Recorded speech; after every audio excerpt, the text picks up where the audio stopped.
Ya, haji metamorfose, hukumnya seperti apa sih sebenarnya? Nah, kita akan membahasnya bersama dengan Asrorun Am, Ketua Bidang Fatwa MUI, dan juga Syam Rasviadi, Ketua Umum SAPUHI, Serikat Penyelenggara Umroh Ya. dan Haji Indonesia. Assalamualaikum, Assalamualaikum, selamat pagi. Bapak. Selamat pagi. Pak Asrorun, Niam, Pak Syam. Waalaikumsalam warahmatullahi wabarakatuh.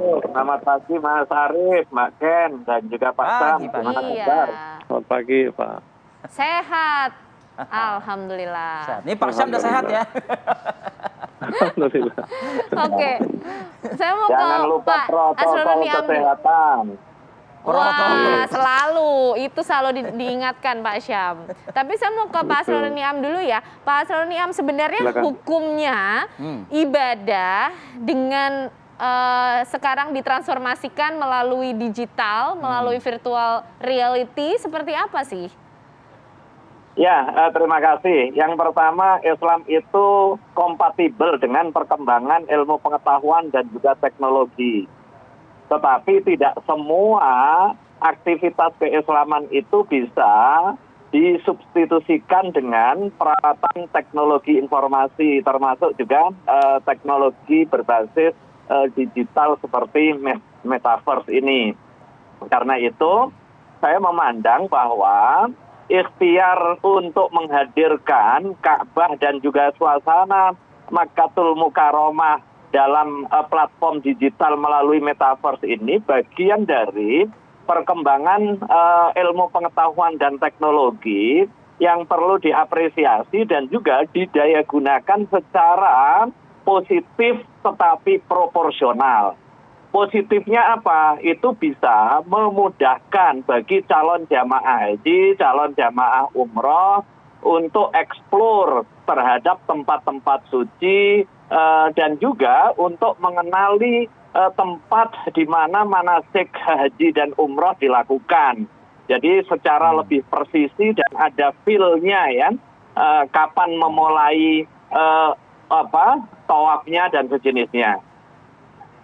Akan tetapi kalau aktivitas umroh dan juga hajinya yang nggak bisa hanya dengan pendekatan virtual, karena ibadah haji, ibadah umroh itu adalah ibadah mahdhah yang banyak terkait dengan aktivitas fisik di tempat-tempat secara fisik yang harus dilakukan. Karena itu perkembangan teknologi digital dengan menghadirkan Ka'bah secara virtual melalui metaverse ini ada dua dimensi. Dimensi inovasi yang bisa memudahkan kita untuk mengeksplor, tetapi tidak secara keseluruhan bisa menggantikan aktivitas ibadah haji dan umroh kita. Jadi yang ibadah substansialnya tentu tidak gitu ya Pak Niam ya, secara hukum? Betul, yang terkait dengan ritual ibadah haji dan juga umrohnya, terikat dengan syarat dan rukun serta tata cara yang bersifat spesifik ya. Misalnya tawaf mengelilingi Ka'bah itu nggak cukup dengan angan-angan atau kita ngelilingi Ka'bah replika seperti di Pondok Gede misalnya. Sebagai mekanisme latihan iya, tetapi kalau itu dianggap cukup sebagai ibadah haji ya enggak. Oke, Pak Niam, mengutip pernyataan dalam narasi tayangan tadi yang kita sadur ya, langsung dari akun YouTube ya, dari yang kemudian merilisnya begitu, Pak Niam. Selain Ka'bah ya, ada juga Hajar Aswad gitu. Nah, kabarnya itu nanti bisa juga tercium wangi dan lain sebagainya. Ini akan menjadi apa nggak sih Pak? Bahaya nggak buat umat di dunia begitu, khususnya Indonesia? Bahaya atau enggak tergantung penyikapan kita. Makanya perlu ada proporsionalitas dalam hal penyikapan ya. Kayak kita kunjungan virtual ke Masjid Istiqlal misalnya, atau pada saat puncaknya pandemi kemarin peserta didik di beberapa satuan pendidikan mengganti aktivitas study tour-nya melalui virtual. ada desain yang bersifat 5 dimensi, bukan hanya sekedar 2 dimensi atau 3 dimensi. 5 dimensi dia bisa merasakan, kemudian suasana air misalnya, dia bisa kecipratan misalnya ya.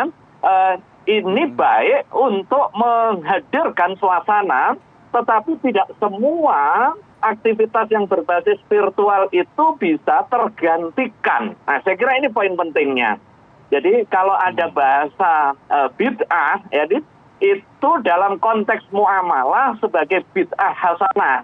Tetapi kalau mencukupkan aktivitas ibadah mahdohnya dengan cara virtual, itu bid'ah yang mardudah. Begitu, saya kira poin pentingnya adalah penyikapan secara proporsional dan juga profesional dengan keilmuan kita dan juga pemahaman utuh mana dimensi ibadah yang bersifat mahdoh, mana dimensi yang bersifat muamalah yang memang sangat mungkin mengalami perubahan dan juga adaptif terhadap perubahan terutama terkait dengan perkembangan teknologi kita. Oke, baik. Itu tadi penjelasan dari Pak Asrorun Niam. Saya juga mau tahu nih pengalamannya Pak Syam, informasinya juga baru pulang dari sana ya Pak ya? Iya, betul. Oke, tapi nanti ya kita berbincang bersama dengan Pak Syam pengalamannya di sana seperti apa. Sebenarnya Arab Saudi juga menerapkan protokol kesehatan di tengah pandemi COVID-19 bagi umat yang hendak beribadah di sana itu seperti apa. Usai jeda pemirsa.